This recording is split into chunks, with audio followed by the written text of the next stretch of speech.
Hey YouTube, SU65 with Chapter 30, the top 10 creepiest places in America.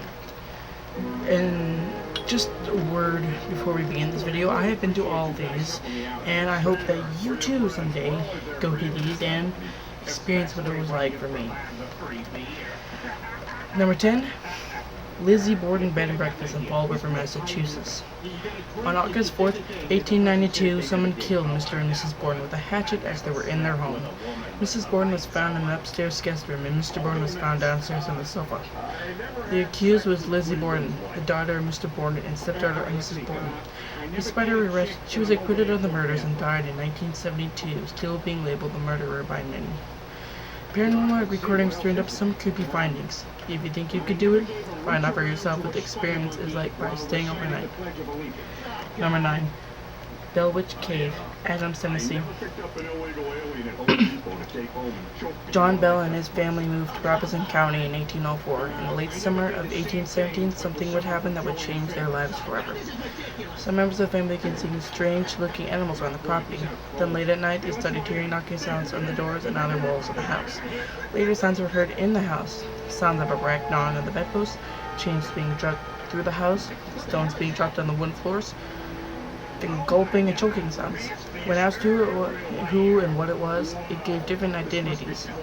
It once stated that it was the witch of the neighbor woman named Kate Batts. This is what many people believe, and then from then on, this unseen force was called Kate the Bell Witch. Her goal was the death of John Bell, although no reason was given by Kate. In 1820, John Bell died, and Kate was suspected of poisoning him. Number 8. Villisca Axe Murder House in Villisca, Iowa. On June 10, 1912, an intruder with an axe killed 8 people as they slept in the house in the small town of Villisca, Iowa. The victims were a husband and wife with their 4 young children. 2 of the young children were visiting at the same time, were almost among the dead. The murderer is unknown and was never caught. Some swear that this house was haunted by ghosts. After seeing strange visions and hearing odd noises, if you are willing to find out, you can stay in this house overnight. Book early for overnight tours. Available days tend to get filled fast. Should spending the night be too much for you to handle, there are also daylight hours. Number 7, the Stanley Hotel in Estes Park, Colorado. Staff who work in the kitchen next to the ballroom after hours say they have heard a party going on when the room is empty. In one guest room, people claim to have seen a man standing over the bed, then running into the cupboard. It is further claimed that this same apparition is responsible for stealing jewelry, watches, and luggage that has gone missing. Some have reported they have seen ghosts in their rooms in the middle of the night, just standing in the room and then disappearing. Sometimes people in the lobby can hear their piano playing from the ballroom. When workers check to see what's going on, there would be nobody sitting in front of the piano. The historic ghost tours point out creepy and ghostly experience, and then they have taken place at the hotel. Although the tours are open to the public, reservations are required ahead of time. If you stay at the hotel, you may want to sleep with one eye open in case you get an unexpected ghostly visitor. Stephen King got the idea for The Shining after staying in an almost empty hotel on the night before it closed for an extended period. Number 6. Waverly Hills Sanatorium in Louisville, Kentucky. The building once held hundreds of tuberculosis patients. It closed in 1961 to be renovated.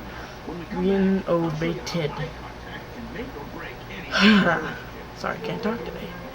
It opened in 1962 as a generics center and then finally closed in 1980. Rumor has it there was an incredible amount of paranormal activity that goes on in this location. They have several types of tours ranging from a couple hours up to a full night. Some urban legends claim that 63,000 deaths occurred at the sanitarium.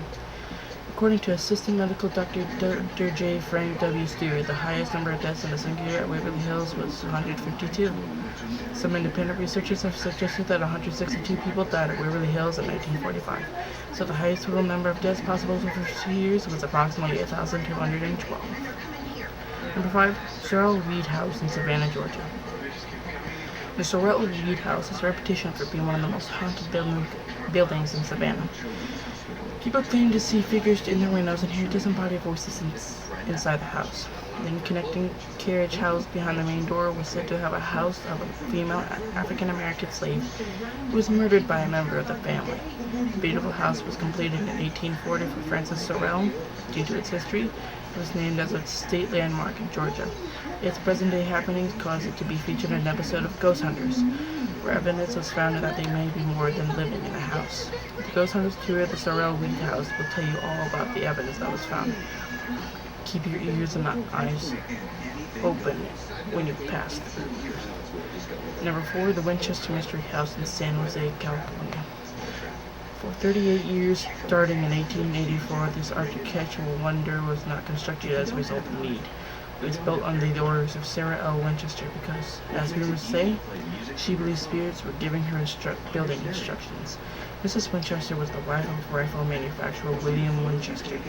After her husband and daughter's death, rumors say that Mrs. Winchester ordered the building of the house because she believed that she was cursed by the spirits of those whose death was a result of Winchester rifles. Those who were also to make her death happen if she did not continuously build a house for them. What was once an 8-room house turned into a massive 160-room mansion. The construction took place day and night, all week and all year until her death in 1922. Stairs lead to the ceiling and doors lead to nothing. It is said that the ghost, including Sarah herself, haunt the house. While the reasoning behind the constant building is not for sure, what is for sure is that the house is unlike any you've ever been to. Take a public flashlight tour on Halloween to see if you can have your own ghostly experience. Number 3, Eastern State Penitentiary in Philadelphia, Pennsylvania. Do not walk into an 11-acre abandoned penitentiary if you want to feel warm and fuzzy. The most sought-after Halloween tour, appropriately titled Terror Behind the Walls, takes place at night and does not discuss the history of the prison. The main objective of the night tour is to scare you senseless. The informational tours about its sordid history take place during daytime hours, which are undoubtedly still creepy as you walk through the facility that opened in 1829. Keep your eyes open for ghosts, which are said to walk the abandoned halls. If you feel a hand in you, do not be surprised that there is no one when you turn around. Listen for the noises, those of the living and maybe the dead, which can catch you off guard no matter where in the facility you are. Before you enter, make sure you sign a waiver, which is necessary to take the tour.